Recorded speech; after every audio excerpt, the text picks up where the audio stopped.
안녕하세요. 복리왕 닥터입니다. 오늘도 우리가 함께 걸어가고 있는 이 투자 여정, 그 생생한 기록을 공유해드리고 연령대별 투자 공략법을 알려드리겠습니다. 현재 제 개별주 계좌의 총 자산은 138만 984달러, 우리 돈으로 환율을 계산하면 약 21억 2천만 원 수준을 기록하고 있습니다. 최근 시장의 변동성이 꽤 커지면서 전체적인 자산 그래프가 전고점 대비해서는 다소 눌림목을 주며 다져가는 모습을 보여주고 있습니다. 하지만 이런 상황이야말로 우리가 눈여겨보던 훌륭한 기업들을 매력적인 가격에 담아갈 수 있는 최고의 기회라는 점, 제 채널을 오래 보신 분들이라면 이제 다들 잘 알고 계실 겁니다. 자, 그렇다면 이 변동성 장세 속에서 이번 주 제 포트폴리오에는 구체적으로 어떤 매매 변화가 있었을까요? 가장 먼저 6월 22일에 슈왑 미국 배당주 ETF인 SCHD를 주당 31.91달러에 무려 1600주를 추가로 매수했습니다. 금액으로 치면 약 51,055달러에 달하는 대규모 매입입니다. 지난주에 FIX 195주를 2,000달러에 매도하고 남은 금액으로 마진을 다 갚은 뒤 세금 1.5억 원을 따로 빼놓고 그 남은 금액으로 SCHD를 매수한 겁니다. 이번 SCHD 대량 매수는 포트폴리오의 안정성을 다지고 확실한 현금 파이프라인을 구축하기 위한 정석적인 대응이었습니다. 참고로 같은 날인 22일에 마진 계좌에서 발생한 이자 비용 1,036달러도 깔끔하게 정산이 완료되었습니다. 그리고 이번 주 후반부였던 6월 25일에는 본격적으로 눌림목을 주고 있는 핵심 빅테크 종목들을 아주 공격적으로 쓸어 담았습니다. 우선 마이크로소프트의 기업 펀더멘탈에 확신을 갖고 6월 22일과 25일에 걸쳐 분할 매수를 감행했습니다. 22일에 주당 378달러의 10주를, 그리고 더 떨어지길래 주당 368달러의 20주로 먼저 진입한 뒤 25일에 시장이 더 큰 기회를 주자 주당 357달러의 10주, 주당 355달러의 30주, 주당 351달러의 15주를 추가로 분할 매수하면서 MSFT 비중을 확실하게 끌어올렸습니다. 마이크로소프트의 강력한 AI 클라우드 지배력과 예측 가능한 성장성에 주저없이 베팅한 것입니다. 넷플릭스 역시 마찬가지로 22일에 주당 76달러의 50주, 그리고 주당 72달러의 100주 규모로 진입한 뒤 25일에 72달러의 350주 규모의 매수를 연달아 체결하며 과감하게 매수 버튼을 눌렀습니다. 스트리밍 시장에서의 압도적인 1위 자리를 굳히고 있는 넷플릭스의 이익 체력을 믿기 때문입니다. 마지막으로 메타의 경우 6월 25일에 반가운 소식이 하나 있었습니다. 바로 157.5달러의 배당금이 제 마진 계좌로 꼬박 입금된 것인데요. 이렇게 들어온 배당 현금 흐름과 마진 여력을 활용해 같은 날 주당 552달러의 15주, 그리고 주당 551달러의 5주를 연속으로 추가 매수했습니다. 메타가 최근 살짝 조정을 받으며 고점 대비 매력적인 가격대까지 내려와 준 덕분에 배당 재투자와 함께 비중을 늘리기에 아주 최적의 타이밍이었습니다. 결과적으로 이번 한 주 동안 제가 늘 강조하는 굳건한 투자 철학대로 움직였습니다. 시장의 소리에 민감하게 반응하지 않았을 뿐만 아니라 오직 펀더멘탈만 보고 투자했습니다. 최근에 펀더멘탈이 바뀌었나요? 아니죠.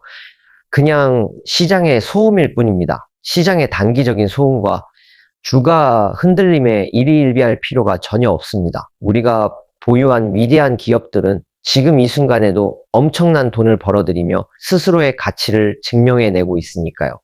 자, 그러면 다음 내용으로 넘어가 볼게요. 오늘 함께 이야기해 볼 주제는 우리의 인생을 바꾸는 연령대별 맞춤형 투자 전략입니다.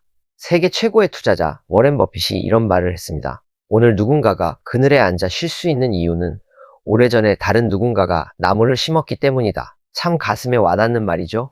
투자라는 나무는 하루아침에 자라지 않습니다. 그리고 더 중요한 건 20대의 나무와 60대의 나무는 심는 방법도 키우는 방법도 완전히 달라야 한다는 사실입니다. 오늘 내 나이에 딱 맞는 최고의 투자법이 무엇인지, 그리고 절대 하지 말아야 할 실수는 무엇인지 정리해 드리겠습니다. 그 전에 먼저 짚고 넘어가야 할 예외가 있습니다.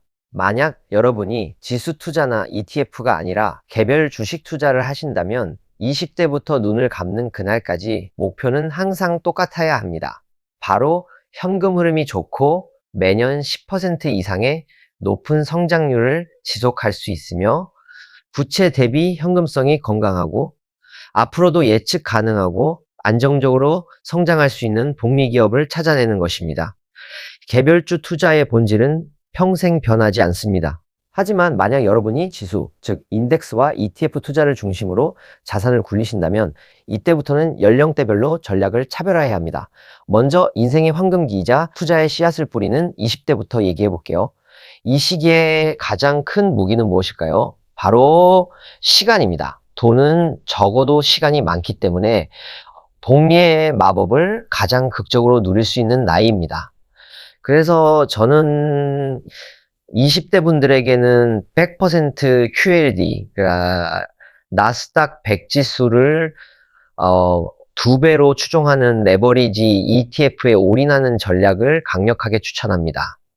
역사적으로 이 레버리지 ETF는 장기 보유할수록 원금을 잃을 확률이 극도로 낮아지고 오히려 시장 평균을 압도하는 엄청난 수익을 가져다 주었습니다.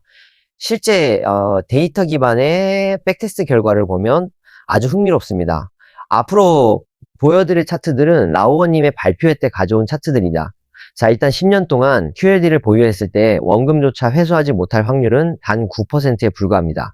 반면에 원금의 5배를 만들 확률은 70%, 10배를 만들 확률은 무려 41%에 달합니다. 원금 이하를 기록하는 특수한 기간은 닷컴 버블 붕괴 바로 직전인 2000년대 초에 투자를 시작해서 2008년 금융위기까지 겪은 정말 운이 안 좋은 케이스입니다. 하지만 20배 이상은 닷컴 버블이 터지고 나서 저점에서 매수한 경우입니다. 좋은 소식은 뭘까요? 어차피 지수 투자는 꾸준한 적립식 투자를 목표로 하기 때문에 닷컴 버블 이전에도 이후에도 계속해서 꾸준히 투자하는 게 맞습니다. 그러니 만약 그 시대에 지수 투자를 했던 사람이라면 원금 이하도 경험했겠지만 20배 이상의 수익도 맛봤을 것입니다. 만약 20년 동안 보유하면 어떻게 될까요? 원금을 잃을 확률은 1% 미만으로 뚝 떨어집니다. 반면에 5배 이상 벌 확률은 91%, 10배 이상 벌 확률은 74%를 넘어섭니다. 그러면 더 장기 투자에서 25년을 보유하면 어떨까요? 이때는 원금을 잃을 확률이 사실상 0%가 됩니다. 5배 이상 벌 확률은 98%, 10배 이상은 93%입니다. 그리고 정말 대박인 건 원금의 20배를 만들 확률이 무려 88%에 육박한다는 점입니다. 이 확률 게임은 전적으로 시간이 내 편일 때만 성립합니다. 그렇기 때문에 젊음이라는 최고의 무기를 가진 20대라면 과감하게 QLD 100%로 레버리지를 내 편으로 만드시길 바랍니다. 주변에서 아무리 공포를 조장하고 주가가 춤을 추더라도 중심을 잡고 패닉셀을 하지 않는 뚝심이야말로 복리의 결실을 보기 위한 최고의 무기입니다. 다음으로 30대는 살짝 애매하고 조심스러운 시기입니다. 은퇴할 때까지 남은 시간이 20년이 채 안 될 수도 있기 때문입니다.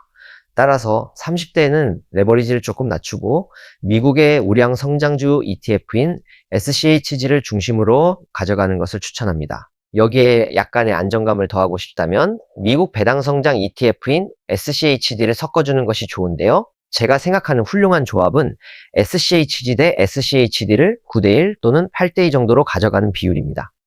그리고 한 가지 팁이 있습니다. S&P 500 지수가 10% 이상 하락하는 조정장이 오면 포트폴리오에 QLD를 슬쩍 추가해 보는 겁니다. 이러한 10에서 20% 수준의 조정장은 보통 1에서 2년에 한 번씩 찾아오기 때문에 QLD를 저가 매수할 기회가 정기적으로 옵니다. 만약 5에서 7년에 한 번씩 오는 시장이 20% 이상 폭락하는 제대로 된 하락장이 오면 어떻게 해야 할까요? 그때는 전력으로 QLD를 매수하셔야 합니다. 이때야말로 내 포트폴리오의 알파 수익을 극대화할 수 있는 인생 최고의 기회입니다. 다음으로 인생에서 가장 돈을 많이 벌지만 동시에 지출도 가장 많은 40대입니다. 40대는 자녀 교육비나 주거비용 때문에 마음이 가장 조급해지는 시기이기도 합니다.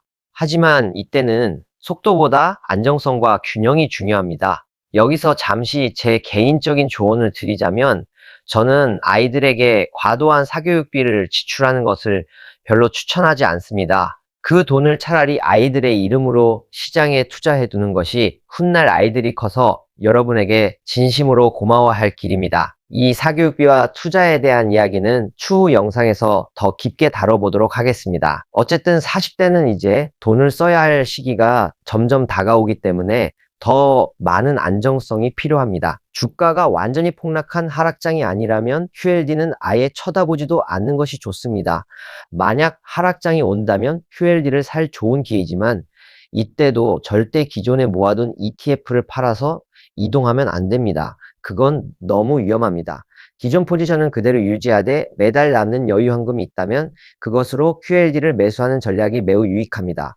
그 외에 평상시라면 조금 더 보수적으로 접근하여 SCHG와 SCHD의 비율을 5대5로 가져가는 것이 좋습니다. 만약 2030 시절부터 투자를 일찍 시작해서 이미 SCHG 수량이 많다면 기존 SCHG는 절대 팔지 말고 그냥 그대로 묶어두십시오. 그리고 앞으로 들어오는 신규 투자금은 전부 SCHD에만 투입해서 SCHD 비중을 높여가시면 됩니다. SCHD가 주는 안정감과 든든한 배당 소득이 여러분의 투자 여정을 훨씬 더 부드럽고 편안하게 만들어 줄 것입니다. 50대는 참 자산 상황을 진단하기가 복잡한 시기입니다. 사람마다 처한 환경이 너무나도 다르기 때문입니다. 누군가는 이미 조기 은퇴를 시작했고 누군가는 60대 중후반까지도 왕성하게 현업을 지킬 준비를 합니다. 만약 여러분이 60대까지 계속 일을 할 수 있는 상황이라면 아주 좋습니다. 기존의 SCHG와 SCHD 5대5 비율을 그대로 유지하십시오. 매달 들어오는 소득으로 자금을 꾸준히 투입하면서 이 건강한 5대5 밸런스가 깨지지 않도록 맞춰가기만 하면 됩니다. 이제 마지막으로 은퇴 이후의 구체적인 자산 배치 전략입니다. 50대에 파이어족으로 조기 은퇴를 하셨거나 60대 이후 본격적인 은퇴를 맞이하신 분들 모두에게 해당되는 이야기입니다. 은퇴 후에는 가장 먼저 나의 한 달 생활비가 정확히 얼마인지 파악해야 합니다. 한 달 동안 생존하고 생활하는 데 필요한 비용을 계산한 뒤 QQQI, JEPQ, GPIQ 같은 커버드 콜 ETF에서 나오는 배당금이 내 월 지출액과 일치하도록 세팅하는 것이 첫 단계입니다. 예를 들어 매달 필요한 생활비가 500만 원이라면 1년에 총 6천만 원이 필요합니다. 어떤 커버드 콜 ETF를 선택하느냐에 따라 조금씩 다르겠지만 연 6천만 원의 배당금을 안정적으로 뽑아내려면 약 4.5억 원에서 6억 원 정도의 은퇴 자산이 커버드 콜에 묶여야 합니다. 하지만 커버드 콜 ETF는 시간이 흐를수록 자칫 원금이 갉아먹힐 위험이 있다는 치명적인 약점이 있습니다. 이 약점을 완벽하게 보완해주는 환상적인 파트너가 바로 SCHD입니다. SCHD는 배당을 매년 늘려주는 배당 성장 ETF이기 때문에 시간이 갈수록 배당금이 스스로 자라납니다. 미래의 구매력을 지켜주는 역할을 하는 거죠. 따라서 은퇴 자산 규모에 따라 다음과 같은 세 가지 시나리오로 대응할 수 있습니다. 첫째, 자금이 다소 타이트한 경우입니다.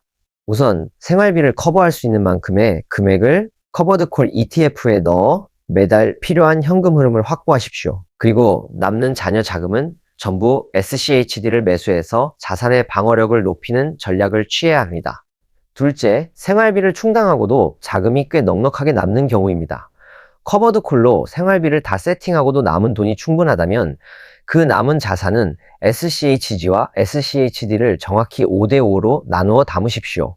이렇게 하면 여러분의 부는 단순히 보존되는 것에 그치지 않고 여러분이 이 세상에 없는 그날까지 매년 스스로 덩치를 키우며 성장하게 될 것입니다. SCHD가 미래 현금 흐름을 지켜주고 SCHG가 포모를 방지해 줄 것입니다. 셋째, 자산이 아주 많아서 SCHD 자체 배당만으로도 생활비가 나오는 행운의 시나리오입니다. 만약 젊은 시절부터 축적한 자산이 엄청나서 커버드콜 도움 없이 SCHD의 배당금만으로도 월 생활비가 충당된다면 여러분은 엄청난 자산가입니다.